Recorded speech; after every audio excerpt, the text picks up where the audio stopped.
Okay, everybody.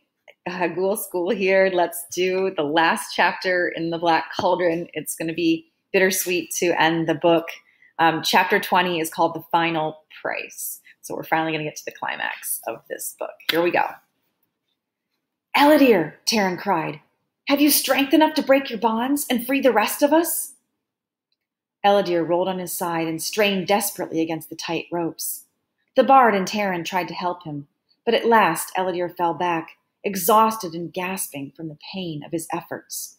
Remember, Ellidyr has been beaten badly and tied up, so he's not doing so well. If you remember, Flutterflam has a broken arm and is tied up, so that would be extremely uncomfortable too, probably why his face is so pale. He's probably suffering quite a bit as well.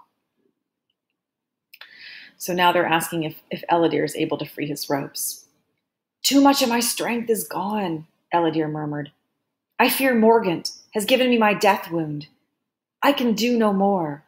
So he's saying, I might die from my injuries. They beat me so badly. The curtain blew open again.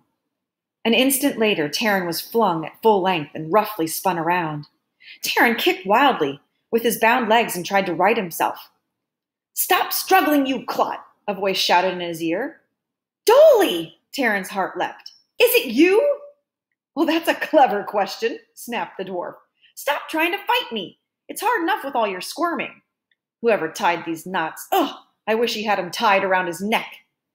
Taryn felt firm hands drawing at the ropes. Dolly, how did you come here? Don't bother me with silly chatter, growled the dwarf. Taryn felt a knee jabbing into the small of his back as Dolly took a better grip on the ropes. Can't you see I'm busy? Muttered the dwarf. Well, no, of course you can't, but that doesn't matter. Oh, drat. If I hadn't lost my axe, I'd be through this rope in no time. Oh, my ears. I've never stayed invisible so long. Hornets, wasps.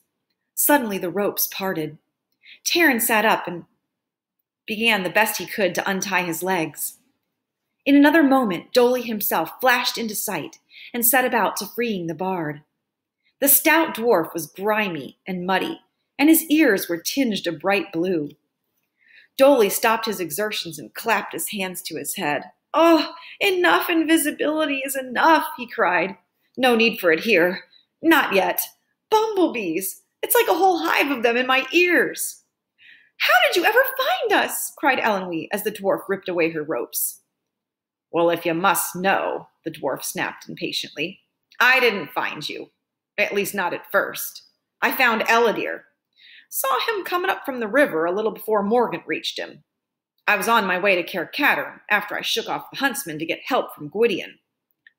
I didn't dare waste time chasing off through the marshes after you. Ellidyr had the cauldron. He had your horses, too, and that got my suspicions up. So I went invisible and I followed him on foot. As soon as I understood what had happened, I turned back to look for you. Then my pony ran off, that dratted beast. We never liked each other, so you got here ahead of me. The dwarf knelt down and untied Gurgi, who had begun to show some signs of life. But he hesitated when he came to Ellidyr. What about this one? Dolly asked. I have an idea he's better off the way he is, he added gruffly. I know what he was trying to do. Ellidyr raised his head. Taryn met Ellidyr's glance and gestured quickly to Dolly. Free him, Taryn ordered.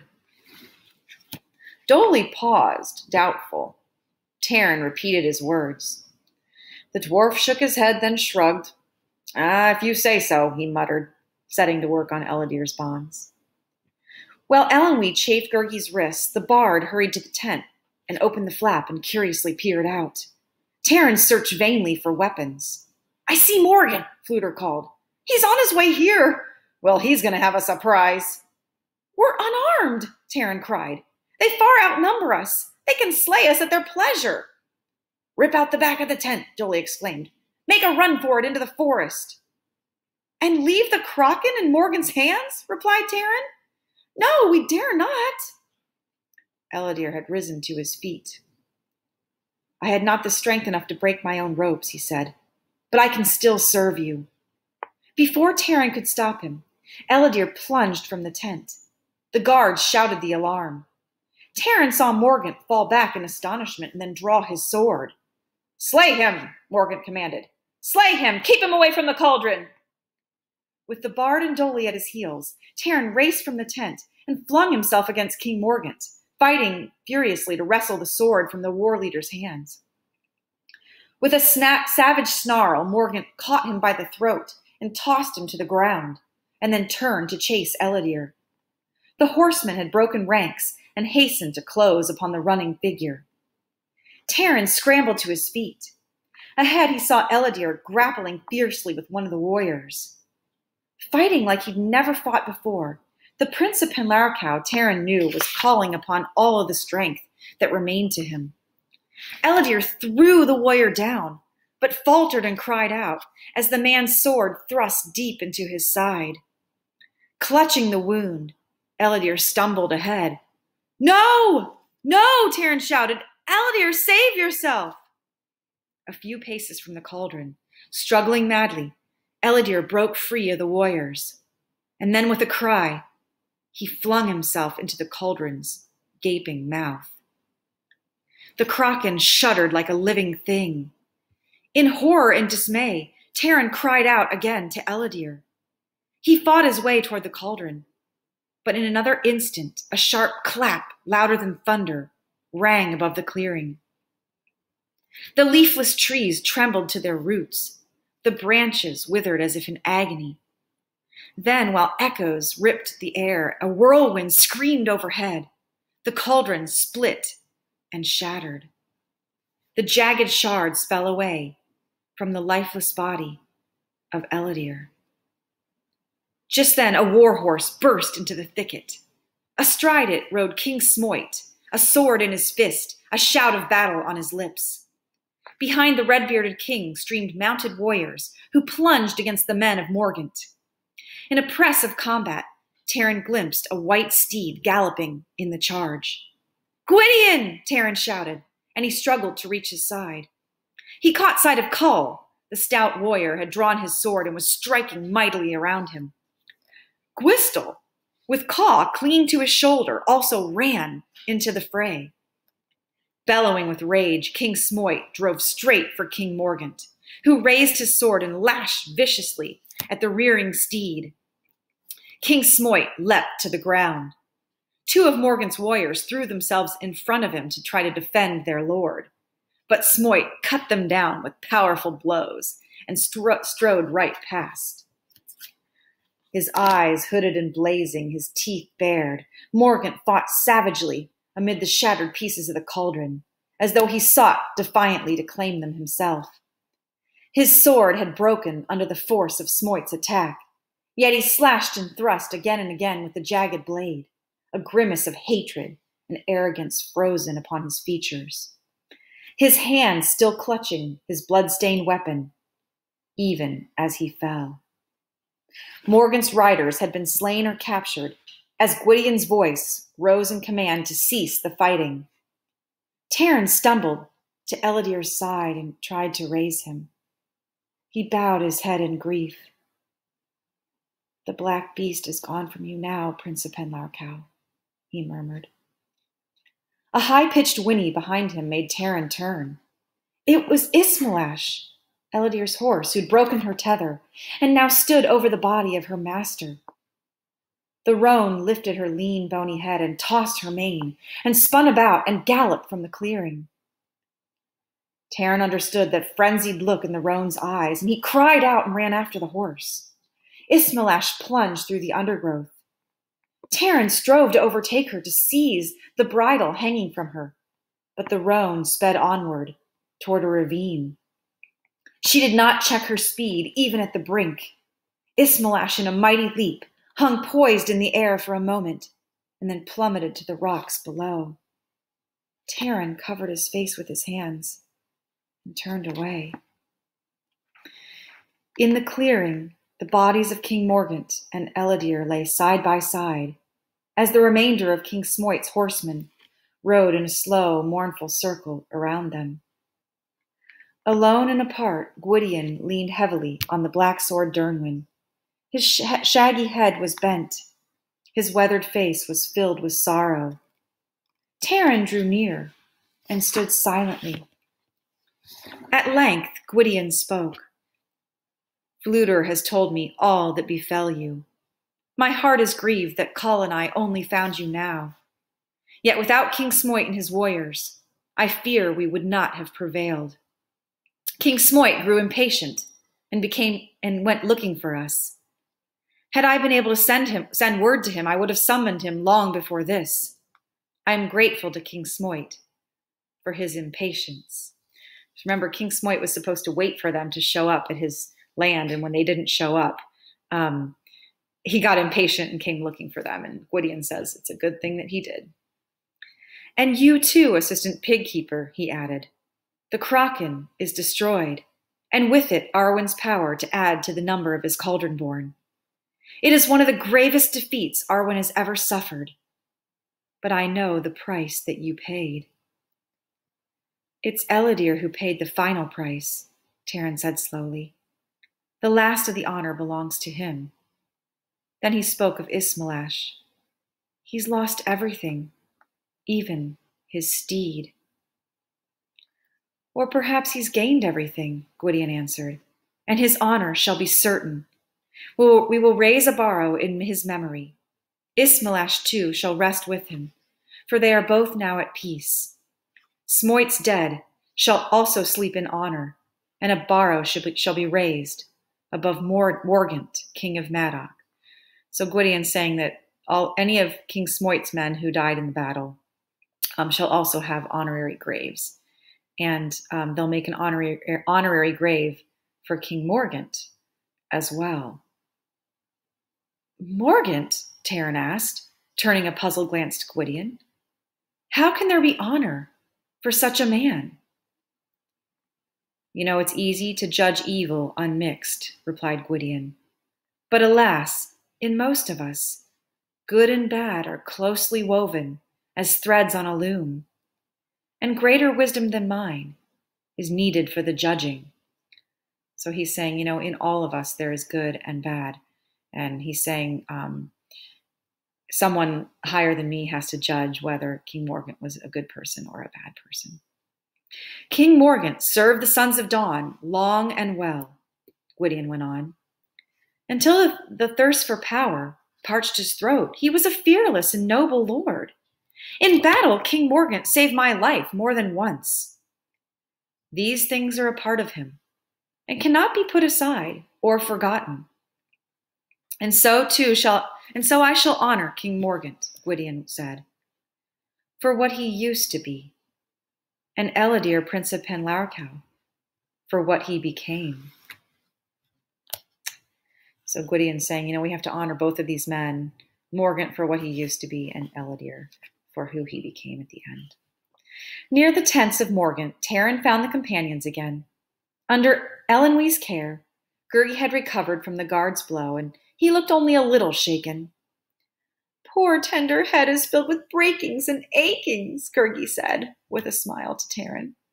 He's not sad to fight at the side of kindly master. He is sad not to fight at the side of kindly master. He would have struck down wicked warriors, oh yes. There has been more than enough fighting, Elenwe said. I found your sword again, she added, handing the weapon to Taran. But sometimes I wish Dalbin hadn't given it to you in the first place. It's bound to lead to trouble. Oh, I should think our troubles are over, put in Fflewddur, cradling his injured arm. The beastly old kettle's smashed to bits, thanks to Ellidyr. You know, the bards shall sing of his deeds.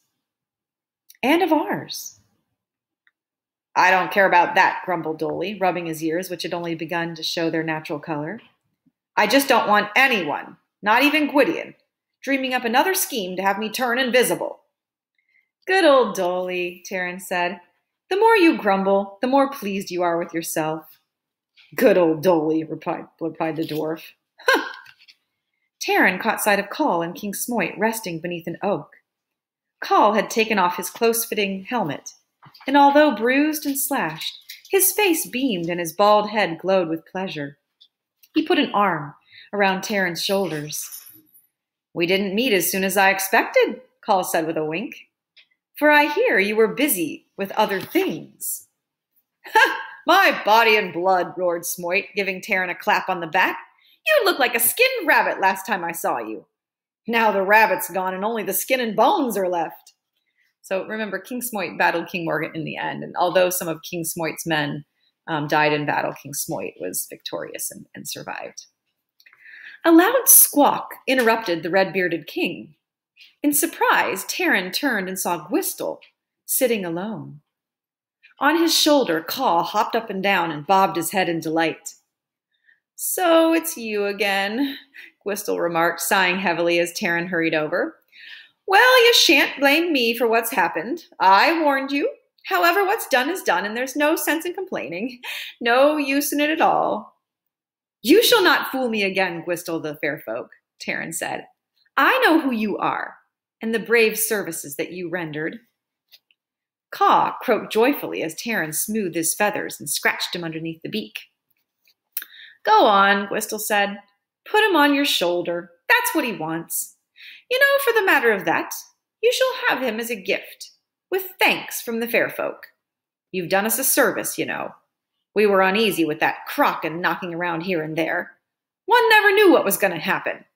Yes, go ahead, pick him up, Gwistel said with a melancholy sigh. Oh, he's taken quite a fancy to you. It's just as well. I'm simply not up to keeping crows anymore. Not up to it at all.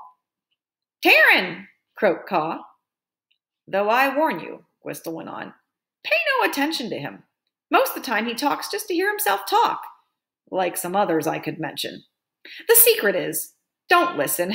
No use in it. No use in it whatsoever. After they raised the graves, Gwistel left to resume his guard at the waypost. The companions, King Smoit and his riders, departed from the clearing and turned their horses toward the great river Avron. High overhead, their wings darkening the sky, flight after flight of Gwyntheants retreated toward Anuvian. Of the huntsmen there was no sign, and Gwydion believed that Arwen, learning of the Kraken's destruction, had summoned all of his servants to return. The companions rode not in triumphant joy, but they rode slowly and thoughtfully. The heart of King Smoit, too, was heavy, for he had suffered the loss of many of his warriors. With Caw perched on his shoulder, Taran rode beside Gwydion, and at the head of the column, as it wound through the hills rich with autumn's colors. For a long while, Taran didn't speak. You know, it's strange, he said at last. I had longed to enter the world of men, and now I see it's filled with sorrow and cruelty and treachery, and with those who want to destroy everything around them. Yet enter it you must, Gwydion answered, for there's a destiny laid on each of us. True, you've seen these horrible things, but there are also equal parts of love and joy. Think of Adon and believe this. Think, too, of your friends. Out of friendship for you, they would have given up everything they valued, indeed everything they possessed. Taran nodded. I see now the price I paid was the least price of all, for the brooch was never truly mine. I wore it, but it was not a part of me. I'm thankful I kept it as long as I did. At least I knew for a little while how a bard must feel and what it must be like to be a hero. Well, that's why your sacrifice was all the more difficult, Gwydion said. You chose to be a hero not through enchantment, but through your own manhood. And since you've chosen, for good or for bad, you must take the risks of a man. You may win or you may lose. Time will decide. They had come into the valley of Ystrad, and here Gwydion reined up the golden-maned steed. Malingar and I must return to Caerdathil, he said, and I will bring word to King Math. You shall tell Dalbin all of what's happened. Indeed, this time, you know more of the events than I do. Go swiftly, Gwydion said, reaching out his hand. Your comrades wait for you, and Caw, I know, is eager to get back to his vegetable garden and get it ready for winter. Farewell, Taran Assistant Pigkeeper and friend. Gwydion waved once and rode northward. Taran watched until he was out of sight. He turned Melonlas then, and he saw the faces of his companions smiling at him. "Well, hurry along," Elenwy called. "Hen Wen will be wanting her bath. And I'm afraid Gurgi and I left in such a hurry, we never took the time to straighten up the scullery. That's worse than starting a journey and forgetting to put on your shoes." Taran galloped toward them. And that's the end of the Black Cauldron. I hope you enjoyed the story as much as I do. And next week, I will do some book talks about a couple different read alouds that we can choose from. And I'll let you vote on which read aloud you want to do next. One of the ones I will do a book talk on is the third book in this series, to see if people are interested in reading that one. So hope you guys have a great weekend if you're reading this week. And I will see you all soon. Thank you so much for joining me.